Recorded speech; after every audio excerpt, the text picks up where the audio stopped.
Alléluia. Il est venu maintenant de pouvoir écouter la parole du Seigneur. Alors, on va disposer notre cœur et notre esprit à pouvoir écouter la parole du Seigneur. Donc, ce matin, Pasteur Bertoli est allé faire du ministère dans une église de notre association. Et nous avons ce matin l'honneur et le privilège d'avoir avec nous un ami de la maison, un frère et également un collègue. Donc, nous avons avec nous Pasteur Rob Korsch, qui était également membre du conseil d'administration de l'Église La Mission pendant 2 ans. C'est un ami, un pasteur qui nous a beaucoup aidés, qui nous a beaucoup encouragés. Et c'est pour moi un plaisir de pouvoir inviter Pasteur Rob ce matin, qu'il puisse venir nous bénir par sa parole. Donc, acclamez la présence et l'onction du Seigneur dans la vie de son serviteur. Merci encore. Merci.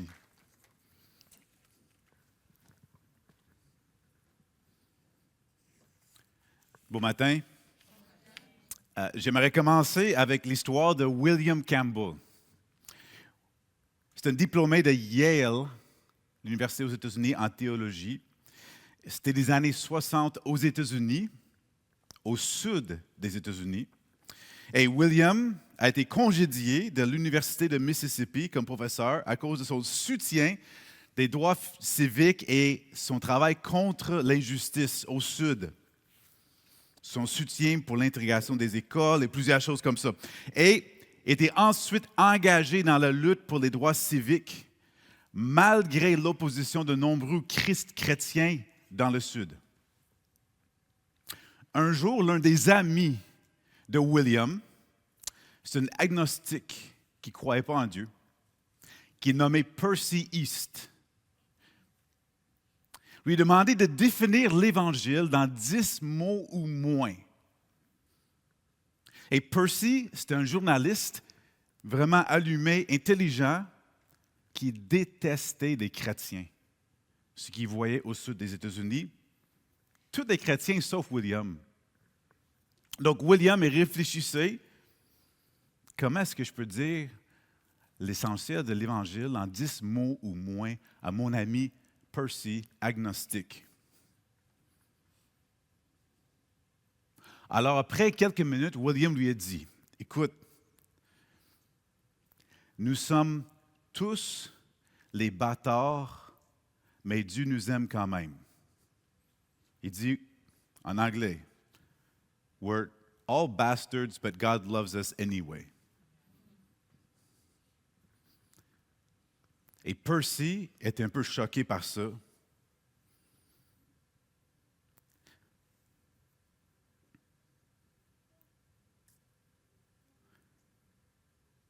Parce que pendant toute sa vie, en grandissant, les gens l'avaient appelé un bâtard.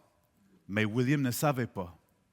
Mais William, son but, ce n'était pas de choquer. Son but, c'était de parler du fait que nous étions des enfants illégitimes, en dehors de la famille de Dieu. Et Dieu, le bon Père qu'il est, nous invite de faire partie de sa famille, à lui, de faire partie de la famille du bon Père, qui est Dieu.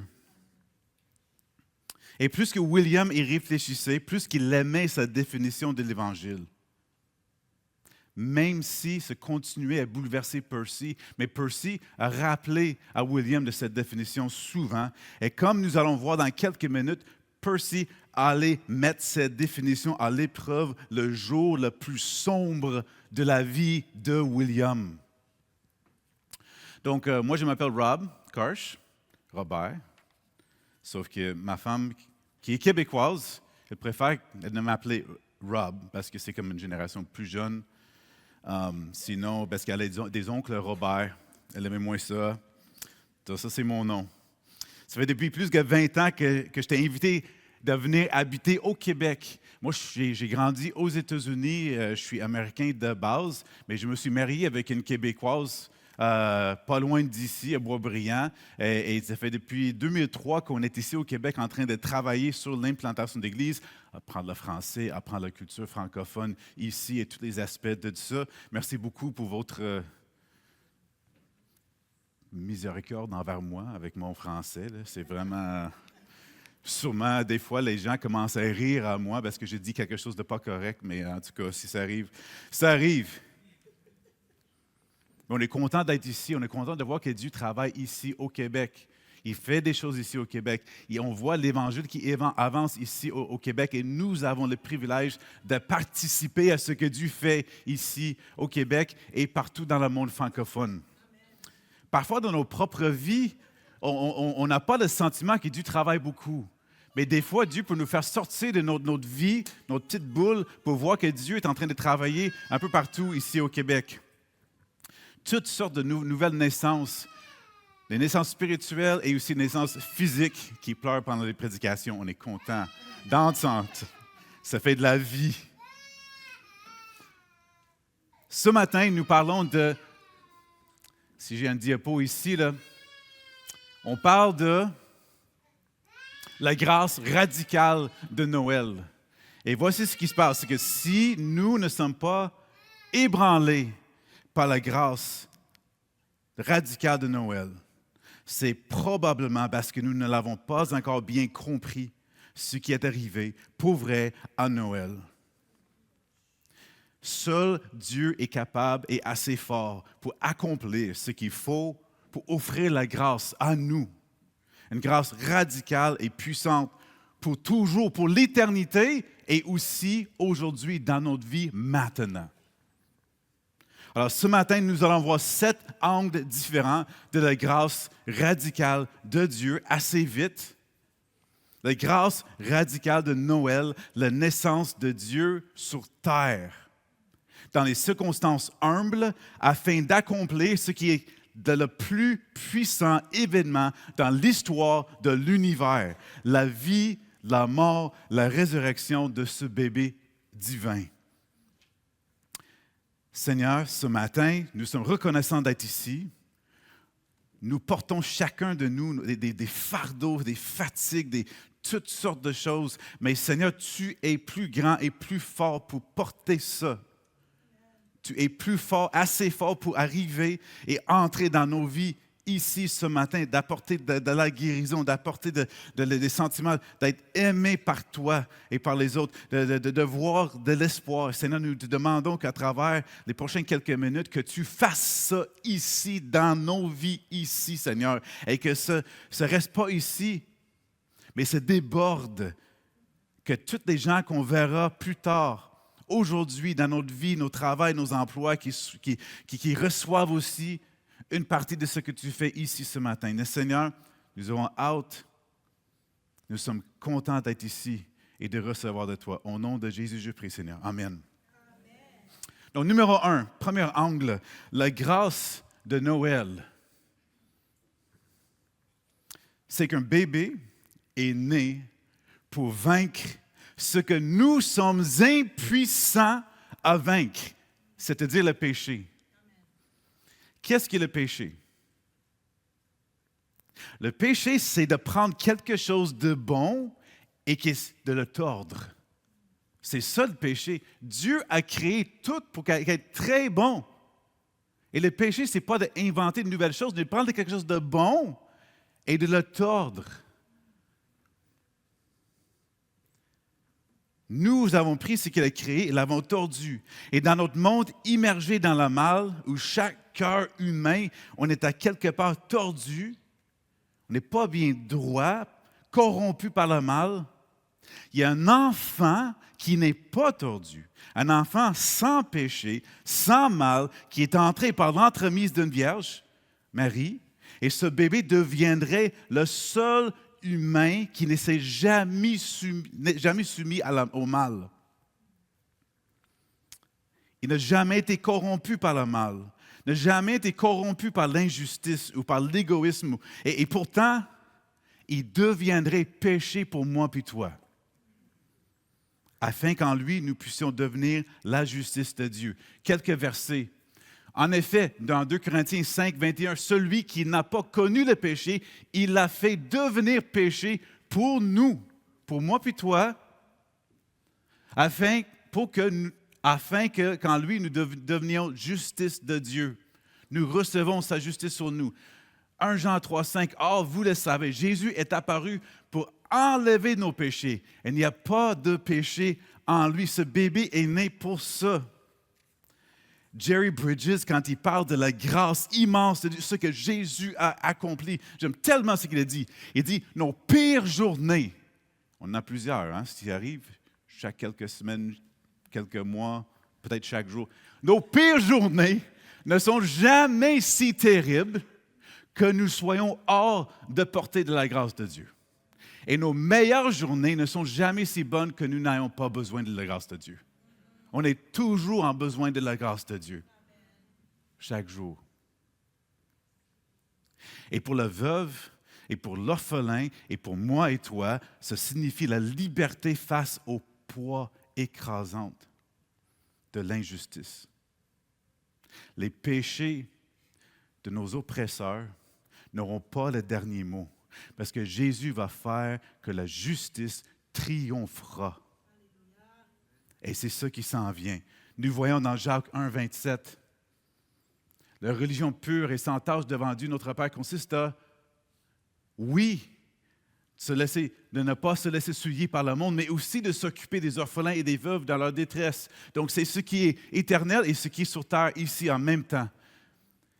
Amos 5, 24, j'aime tellement. Mais que le droit jaillisse comme un cours d'eau et la justice comme un torrent qui n'arrête jamais de couler. C'est ça qui s'en vient, la justice en Dieu. Deuxième angle, la grâce de Noël, c'est qu'un bébé est né pour affronter ce que nous faisons le plus peur, c'est la mort elle-même. Parce que l'emprise glacée de la mort tenait l'humanité dans la terreur depuis le Jardin d'Éden. Mais maintenant, le souffle chaud d'un bébé allait commencer à faire fondre ses chaînes. Chaque pas de l'étable à la croix, jusqu'au tombeau et à la résurrection était une marche délibérée vers la confrontation avec la mort elle-même. C'est pour ça que ce bébé est né. Et en surmontant la mort, elle lui enlèverait son aiguillon. Hébreux 2, 14 et 15, nous voyons. Puisque ces enfants ont en commun la condition humaine, lui-même l'a aussi partagé de façon similaire. Ainsi, par sa mort, la mort de Jésus, il a pu rendre impuissant celui qui exerçait le pouvoir de la mort, c'est-à-dire le diable, et libérer tous ceux qui, la peur de la mort, retenaient leur vie durant l'esclavage. Donc, c'est Jésus, c'est lui qui est capable de libérer tous ceux de la peur de la mort, quelque chose qui nous a retenus. Deuxième verset qu'on voit, 1 Corinthiens 15. Et pendant que moi, j'étais face à la mort à plusieurs reprises dans ma vie, à cause de plusieurs raisons, c'est un des versets qui continue de revenir dans ma tête. Encore pendant la nuit, pendant que je ne pouvais pas dormir, lorsque ce corps corruptible aurait revêtu l'incorruptibilité, il parle de la résurrection. Tous ceux qui mettent la foi en Jésus, un jour, on va être ressuscité avec un corps plus comme ça, mais revêtu de l'incorruptibilité, à l'immortalité, et que ce corps mortel aurait revêtu l'immortalité, alors s'accomplirait cette parole de l'Écriture. La mort a été engloutie dans la victoire. Mort, où est ton aiguillon? Enfer, où est ta victoire? À ce moment-là, la mort n'aura plus aucune emprise sur nous du tout. Et aussi, j'aime tellement ce que Cameron Cole dit dans le livre « Therefore I have hope ». Parce qu'il parle de la mort, et des fois, ce qui s'en vient, mais il parle de comment ça affecte notre propre vie ici. Il dit « L'Évangile n'est pas un principe d'évangélisation. C'est un message qui te fait sortir du lit le matin. Et la grâce n'est pas simplement un mot dans un cantique. C'est ce sur quoi tu t'appuies quand tu es si endeuillé que tu ne peux imaginer vivre un jour de plus. Et la foi n'est pas qu'un terme cliché pour la religion. C'est ce qui te relève du tapis où tu pleures depuis plus d'une heure. Parce qu'il y a un Jésus qui est venu, qui est vécu, qui est mort, qui est ressuscité, qui comprend qu'est-ce qu'on vit, qui était devant nous et qui veut entrer dans notre douleur et qui va nous ramener avec lui pour toute l'éternité. Ça, c'est l'Évangile, la grâce et la foi.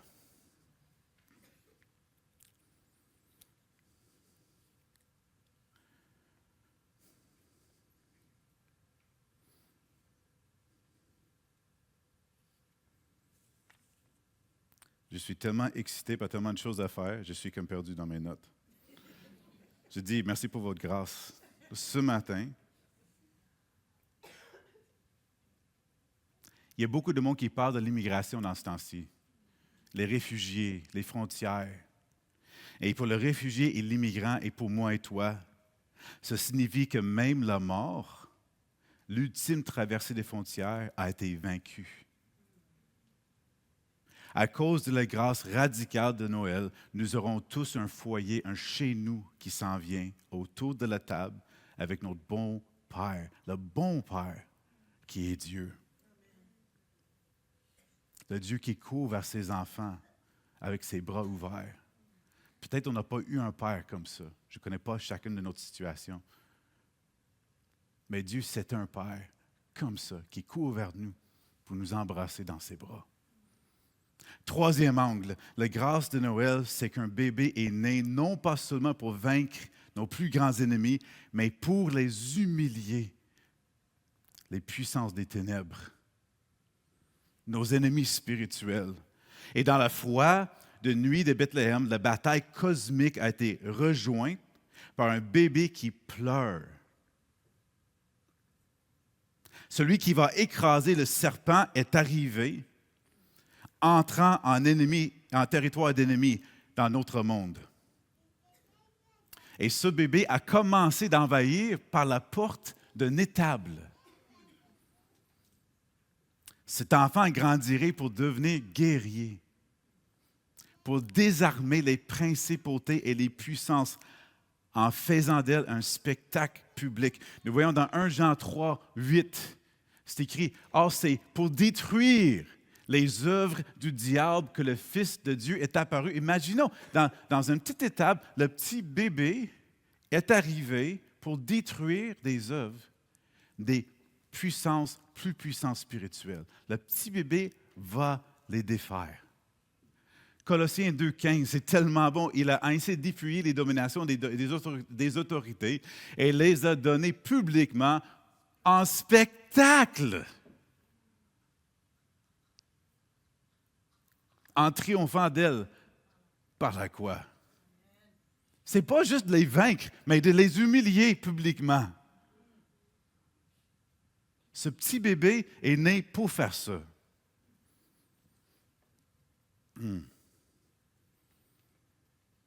Et aussi, pour ceux qui sont opprimés et marginalisés, pour moi et toi, les puissances qui maintiennent les systèmes injustes ne gagneront pas. Le bébé dans cette étable devient le guerrier qui se bat pour nous tous, qui ne pouvons pas nous battre pour nous-mêmes. Et ces puissances essayent de nous garder divisés.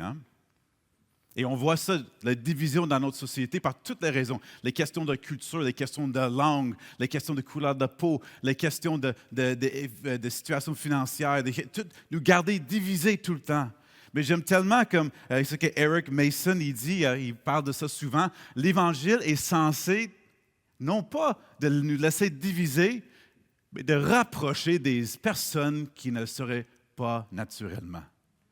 Ce bébé est venu pour ceci aussi, qu'on ne reste pas chacun dans notre coin, mais qu'on soit unis en Jésus. Nos cultures différentes, notre façon d'être différente, sans les effacer. On va garder nos différences en étant unis en Jésus-Christ. Ça, c'est une bonne chose. Numéro 4, quatrième angle, la grâce de Noël, c'est qu'un bébé est né pour donner ce que nous ne possédons pas. Ça, c'est l'amour parfait. Marie berçait l'amour parfait dans ses bras cette nuit-là. Et chaque moment de sa vie démontrait un amour qui transformerait des cœurs, du lavement des pieds des disciples au pardon de ceux qu'il tourmentait sur la croix, jusqu'à prendre sur lui le péché du monde. Ce bébé montrerait à toi et moi que Dieu lui-même est amour. Et son amour, c'est la puissance la plus puissante dans l'univers. 1 Jean 4, 9 nous dit, « Voici comment l'amour de Dieu s'est manifesté envers nous. Dieu a envoyé son Fils unique dans le monde afin que par lui, nous ayons la vie. » L'amour de Dieu s'est manifesté. Il n'y a pas de plus grand amour que de donner sa vie pour ses amis. C'est ce que Jésus a fait pour nous. On ne peut pas parler assez de l'amour de Dieu. L'amour de Dieu sort des Écritures de partout, dans chaque page. Tabithy Agnebuil a dit, la marque du disciple chrétien est l'amour. L'amour tel que Jésus l'a exercé envers ses disciples. Un amour suffisamment visible pour que les hommes le reconnaissent comme appartenant aux personnes qui suivent Jésus.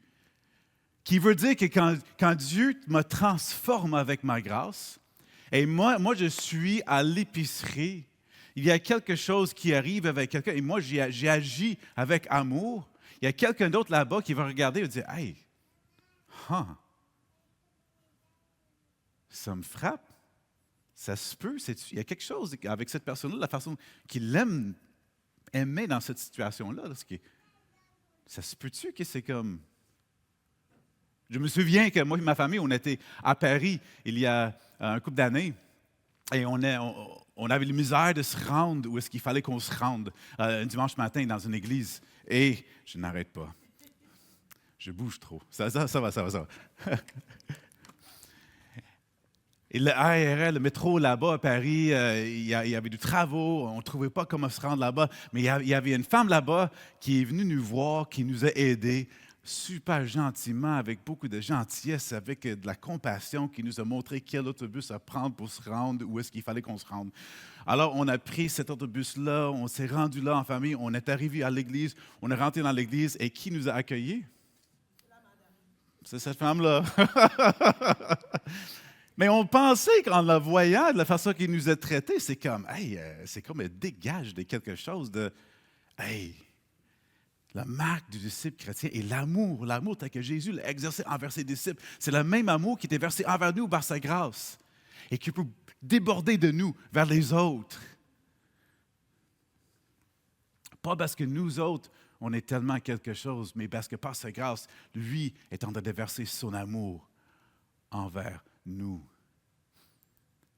Mon fils m'a dit une fois, dans une des choses qu'il a écrites, il dit « Hey, j'aime tellement comme verser l'amour envers les autres que Dieu est continuellement en train de verser dans moi. » C'est comme tellement une perspective et de comprendre l'amour. Et aussi pour l'étranger et le voyageur, et pour moi et toi, l'amour de Dieu ne connaît ni frontières, ni limites.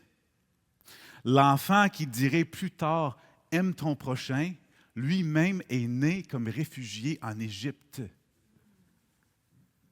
s'identifiant aux déplacés et aux oubliés, et aussi à moi et toi.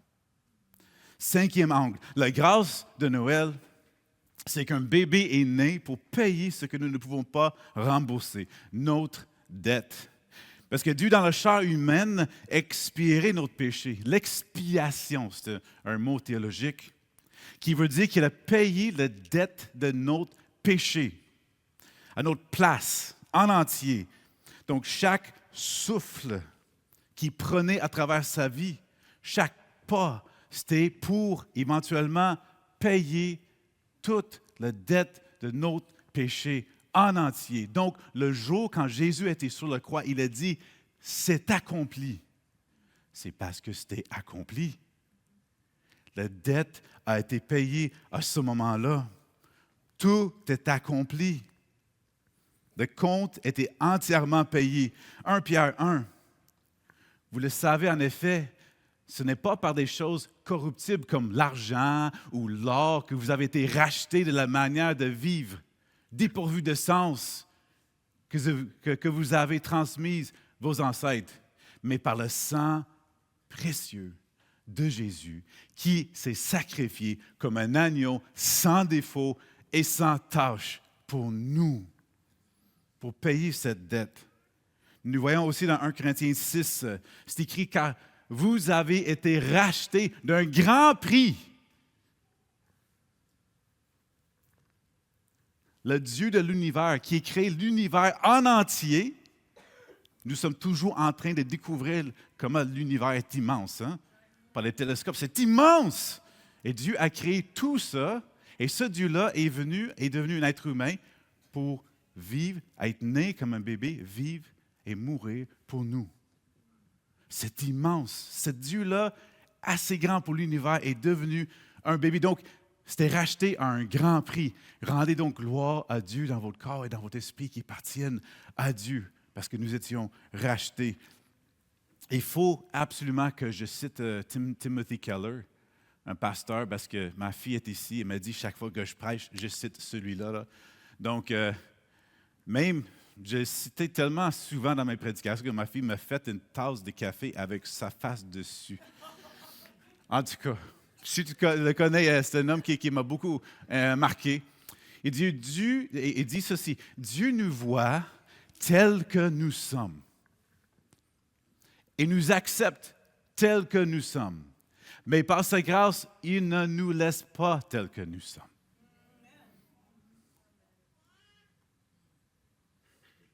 Il chemine avec nous. Il verse sa grâce dans nous. Et il continue. Il dit, le but de la Bible n'est pas tant de vous montrer comment vivre une bonne vie. Ce n'est pas ça le but de la Bible. Là. Le but de la Bible est de vous montrer comment la grâce de Dieu fait irruption dans votre vie contre votre volonté et vous sauve du péché et des brisures que vous ne pourrez jamais surmonter autrement. C'est une impossibilité. La Bible nous dit de faire des choses qui sont impossibles pour nous de faire nous-mêmes. C'est impossible de vivre cette bonne vie-là. C'est pour ça que Jésus est venu mourir, pour verser sa grâce dans nous, pour que lui nous transforme. Et il continue. Prochain. La religion dit, si tu obéis, alors tu seras accepté. Mais l'Évangile dit, si tu es absolument accepté par ce bon Père et certain d'être accepté, alors seulement tu commenceras à obéir. Ce sont deux choses totalement différentes. Chaque page de la Bible montre cette différence. Pour les pauvres, les endettés, et pour moi et toi, la dette ultime a été payée par quelqu'un d'autre, par lui. Celui qui n'avait ni terre ni richesse dans ce monde a payé ce que toi et moi, nous ne pourrions jamais payer, mais c'est payer tout en entier. 6e angle, la grâce de Noël, c'est qu'un bébé est né pour porter ce que nous ne pouvons supporter, la malédiction. Donc, il y avait la loi qui a été donnée pour nous montrer qu'on est incapable. Et les exigences de la loi planaient sur l'humanité comme des nuages d'un orage. Mais dans cet enfant, la paix et la justice s'embrassent. Il remplirait chaque exigence, cet enfant-là qui est né. Réussirait là où tous et nous avons échoué. Et prendrait sur lui la malédiction qui pesait sur toute la création depuis Adam et Ève dans le jardin. Galates 3,13 dit ceci. Christ nous a rachetés de la malédiction de la loi en devenant malédiction pour nous, puisqu'il est écrit, tout homme pendu au bois est maudit. C'est l'échange qu'il a fait. Lui a réussi à garder la loi et par la suite, lui a pris notre malédiction sur lui pour que nous puissions être libérés. Romains 8 dit ceci. Car ce qui est impossible à la loi, parce que la nature humaine le rendait impuissante, Dieu l'a fait. Il a condamné le péché dans la nature humaine en envoyant, à cause du péché, son propre Fils dans une nature semblable à chacun de nous. C'est ça le Jésus. C'est ça le Sauveur. C'est ça ce petit bébé, pourquoi il est venu. Et pour les déplacer, les sans-abri, et pour toi et moi, ça signifie que le plan ultime de Dieu inclut une place pour toutes sortes de personnes. C'est disponible à tout le monde. Et pour le rejeté et l'étranger, pour toi et moi, ça signifie la liberté face au poids écrasant de la condamnation par la religion et par la foi. Souvent, la religion s'écrase. Hein? C'est lourd. Ça ramène la honte. Jésus est venu pour nous donner la grâce, pour nous libérer, pour qu'on puisse vivre la joie par sa grâce en lui et être transformé par lui. Sinclair Ferguson a dit ceci. Il dit, pourquoi parler d'être émerveillé par la grâce? Parce qu'il y a si peu de chrétiens qui le sont vraiment. Souvent, nous prenons la grâce de Dieu pour acquise. Nous disons, bien sûr, que Dieu est gracieux. Ou évidemment, que Dieu m'a montré sa grâce. Et quand nous parlons ainsi, nous cessons d'être émerveillés par la grâce. La grâce cesse même d'être la grâce. Et il continue. Il dit, la grâce n'est pas un objet qui peut être mesuré ou un bien qui peut être distribué. C'est la grâce du Seigneur Jésus-Christ. Au fond, c'est Jésus lui-même qui s'est donné, qui est venu en petit bébé pour nous. D'être émerveillé par ce Dieu de l'univers qui est venu, qui est devenu comme un petit bébé pour lui-même être la grâce. 7e angle, la grâce de Noël, c'est qu'un bébé est né pour restaurer ce que nous ne pouvons pas réparer, restaurer. C'est toute la création. Souvent, nous parlons comme Jésus comme notre sauveur personnel. Et c'est vrai. Mais il est venu pour faire tellement plus que ça. La création en entier. Par exemple, Romains 8, 19 à 21 dit ceci. De fait, avez-vous déjà senti comme ça? La création attend avec un ardent désir la révélation des fils de Dieu. En effet, la création a été soumise à l'inconsistance, non de son propre gré, mais à cause de celui qui l'a soumise. Toutefois, on parle de la création, on parle de la terre, on parle des planètes, on parle de l'environnement, on parle de tout ce qui est là. Même ça va être libéré de l'esclavage, de la corruption pour prendre part à la glorieuse liberté des enfants de Dieu. C'est immense ce qu'il va faire. Colossiens, un autre texte. Regardons bien ça. C'est beaucoup de textes ici. Je vais le lire 2 fois. D'accord? Le Fils est l'image de Dieu invisible, le premier-né de toute la création. En effet, regardons tous les mots « tout » et « toute » ici, dans ce texte. Ça fait référence à quoi? C'est en lui que tout a été créé, dans le ciel et sur la terre, le visible et l'invisible, trône, souveraineté, domination, autorité. Tout a été créé par lui et pour lui. Il existe avant toute chose et toute chose subsiste en lui. Il a été la tête du corps qu'est l'Église. Il est le commencement, le premier-né d'entre les morts, afin d'être en tout le premier. En effet, Dieu a voulu que toute sa plénitude habite en lui. Il a voulu par Christ tout réconcilier avec lui-même, aussi bien ce qui est sur la terre, ce qui est dans le ciel, et en faisant la paix à travers lui par le sang versé sur la croix. Alors, le tout et le tout se fait référence à quoi? Hey, c'est beaucoup plus que juste mon salut personnel, là. C'est beaucoup plus que juste le Québec, là. Beaucoup plus que juste Montréal. Beaucoup plus que juste l'Église de la mission, là.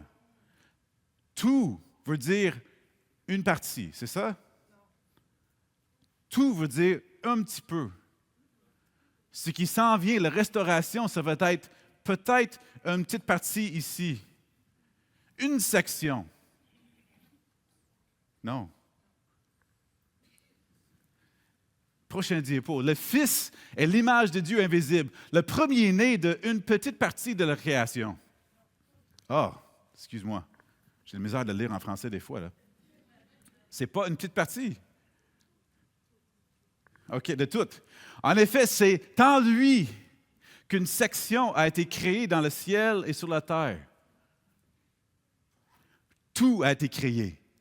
Le visible et l'invisible, trône, souveraineté, domination, autorité, tout a été créé par lui et pour lui. Il existe avant toute chose. Tout subsiste en lui. Il est la tête du corps qui est l'Église, son peuple, tous ceux qui ont mis la foi en Jésus. Il est le commencement, le premier-né d'entre les morts, afin d'être en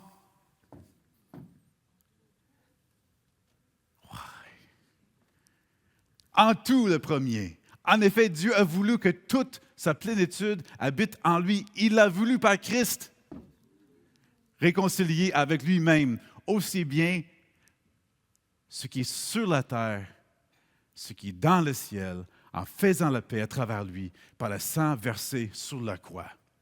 Et ça, c'est toute une grâce, hein?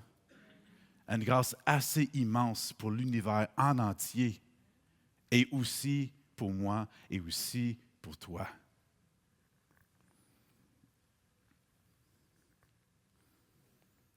Toi et moi, nous ne sommes pas laissés seuls à nous débrouiller. L'enfant né dans un abri emprunté est venu préparer une demeure éternelle pour tous ceux qui sont sans abri, tous ceux qui n'ont pas de place. Et son œuvre de réconciliation est à la fois personnelle pour chacun de nous et aussi cosmique pour l'univers entier. C'est les deux choses en même temps. Dans le livre intitulé « What's so amazing about grace » de Philip Yancey, il y a une histoire d'un ami à Chicago qui travaillait auprès des personnes défavorisées. Donc, il y avait une femme dans cette histoire, une femme prostituée dans une situation vraiment désespérée, qui est venue le voir. Elle était sans abri, malade et incapable d'acheter de la nourriture pour sa fille qui avait 2 ans. À travers des sanglots et des larmes, elle lui a avoué qu'elle envisageait même de peut-être louer sa fille pour financer ses dépendances. Et c'est en réalisant l'horreur de cette pensée qu'elle a compris à quel point elle avait besoin d'aide. Et c'est pour ça qu'elle est venue en chercher de l'aide. Il a dit, « J'avais du mal à supporter d'entendre cette histoire sordide. » Donc, premièrement, en tant que professionnel, j'étais légalement obligé de signaler tout cas d'abus d'enfants. Mais ensuite, au-delà de l'aide concrète que notre organisation pouvait offrir, je me trouvais totalement démuni face à cette femme. Aucun mot de réconfort ne me venait. Et finalement, je lui ai demandé si elle avait pensé peut-être à chercher du soutien et de l'amitié dans une église. Et je n'oublierai jamais sa réponse. L'église, s'est-elle exclamée, pourquoi j'irai là-bas? Je me sens déjà assez misérable comme ça. Il ne ferait que me faire sentir encore plus mal. Et ce qui est frappant, c'est que pendant la vie de Jésus sur terre, Les personnes comme cette femme se tournaient vers Jésus au lieu de fuir de lui. Plus quelqu'un se sentait misérable ou coupable, plus qu'il voyait Jésus comme un refuge. Ce bébé né parmi les pauvres qui allait vers les plus brisés entre nous, nous a montré un amour que nous ne méritons pas. Et ça, c'est la grâce. Jésus appelle à nous, les plus brisés, les plus misérables, les plus remplis de honte, de venir à lui. Et le monde non chrétien, il peut faire presque tout aussi bien, sinon mieux que les chrétiens.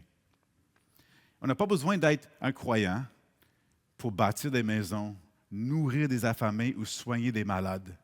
Mais il y a une chose unique que le monde ne peut pas offrir, et ça, c'est la grâce. C'est le plus grand don que l'Église puisse apporter, car où trouver la grâce, sinon parmi ceux qui suivent Jésus-Christ? Donc voici la grâce radicale de Noël, les 7 angles. La victoire sur le péché, la mort vaincue, nos ennemis conquis, l'amour exemplifié, nos dettes payées, la malédiction brisée, la création en voie de restauration, une naissance, un bébé, un moment qui a tout changé pour toujours et nous sommes invités dans cette réalité cosmique, ensemble, toi et moi. Alors, souvenez-vous du message de l'Évangile que William Campbell avait dit à son ami Percy. Le message central, il dit, nous sommes tous des bâtards, mais Dieu nous aime quand même. Le meilleur ami de William, il y avait William, son ami Percy, son meilleur ami, c'est un homme qui s'appelait Jonathan. Et Jonathan aussi travaillait contre les injustices. Aussi, c'est un homme de foi. Mais lui était mis en prison à cause de ça pendant quelques jours. Et dès que Jonathan a été libéré de prison, il est sorti de la prison, il a traversé la rue, c'était les années 60, donc il a pris de l'argent dans un téléphone payant là, pour appeler quelqu'un pour venir le chercher. Mais Jonathan était connu pour le fait qu'il travaillait contre les injustices au sud des États-Unis. Pendant qu'il était là, tout d'un coup, il y avait un policier qui s'appelait Thomas Coleman, Thomas, qui est sorti son arme, il a tué Jonathan et a tiré dans le ventre.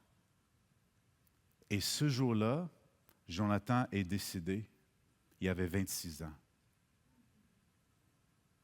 Donc le meilleur ami de William est décédé, a été tué par un policier corrompu.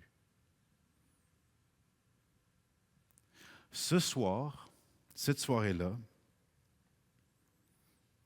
même dans ce moment d'extrême tristesse et colère, Percy, le journaliste agnostique qui détestait les chrétiens, sauf William, a continué à questionner William au sujet de sa définition de l'Évangile. William dit aujourd'hui que ce fut l'une des conversations théologiques les plus éclairantes qu'il ait jamais eues de sa vie. Oui, mon frère, Percy lui a dit, j'aimerais savoir si ta définition de l'Évangile tient toujours dans cette situation terrible maintenant.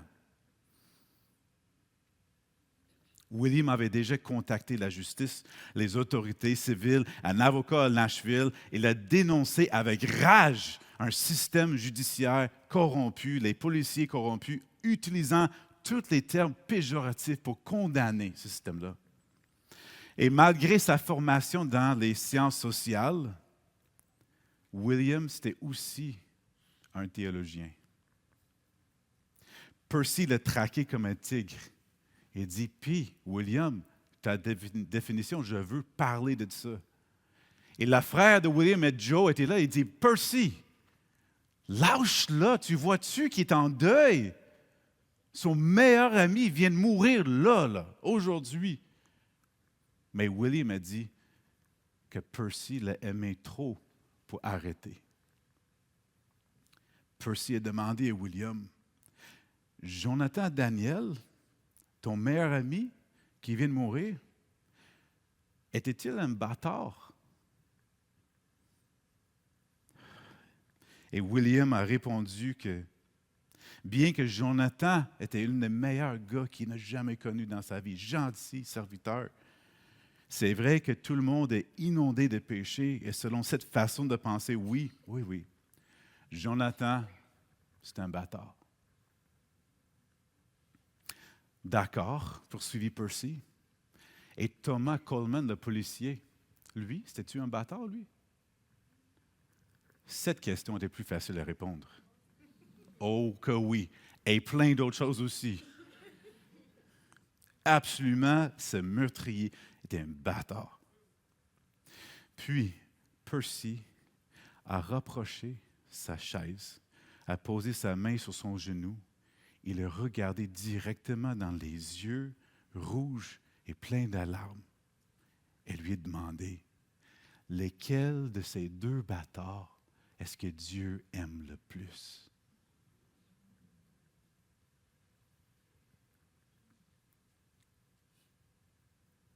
Et William a écrit un livre là-dessus.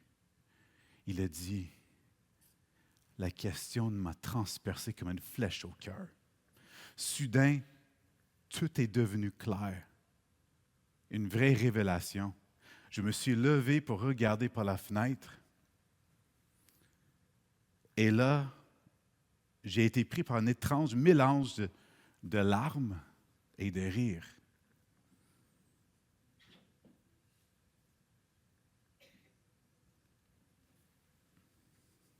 C'était la tristesse et la joie mêlées. C'était impossible à la démêler.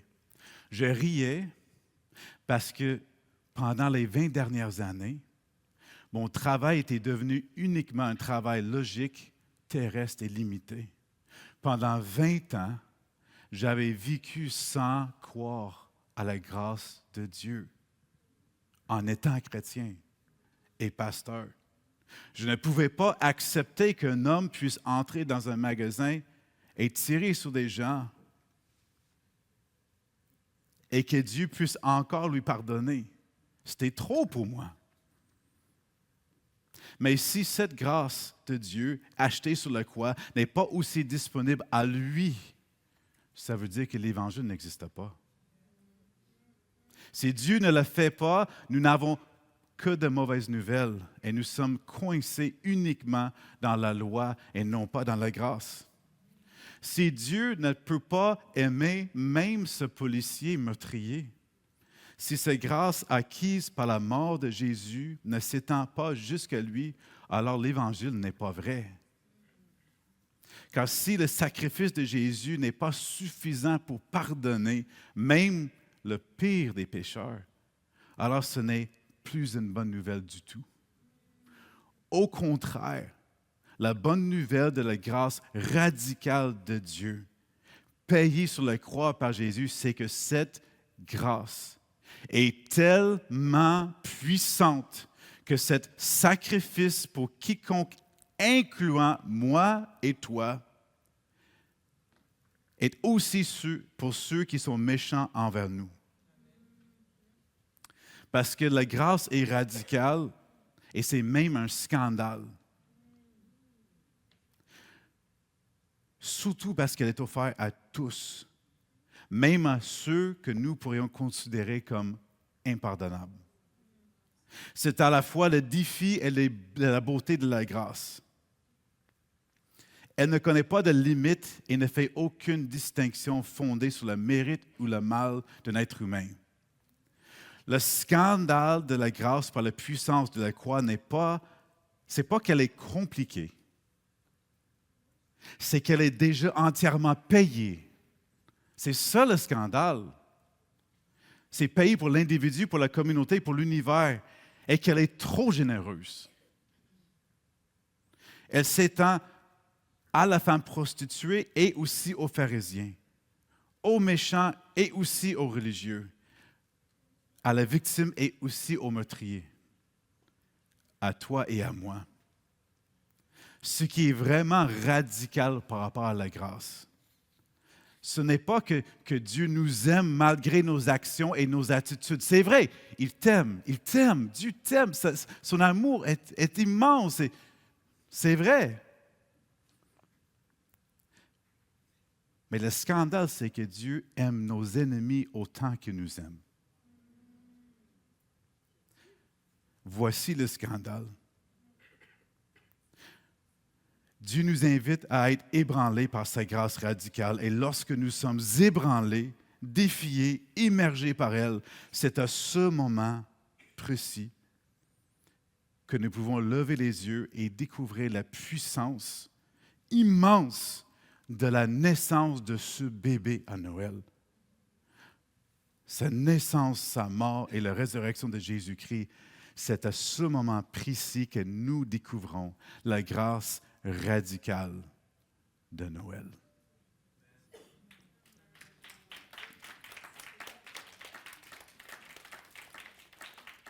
Seigneur, je te demande que pendant que des musiciens viennent ou quiconque, la prochaine personne, que Seigneur, qu'on puisse être, ressentir, être ébranlé,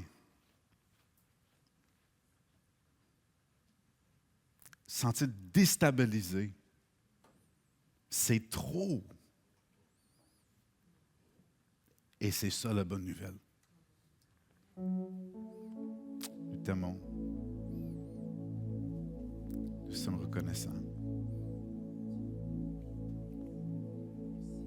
Au nom de Jésus, je prie, Seigneur. Amen.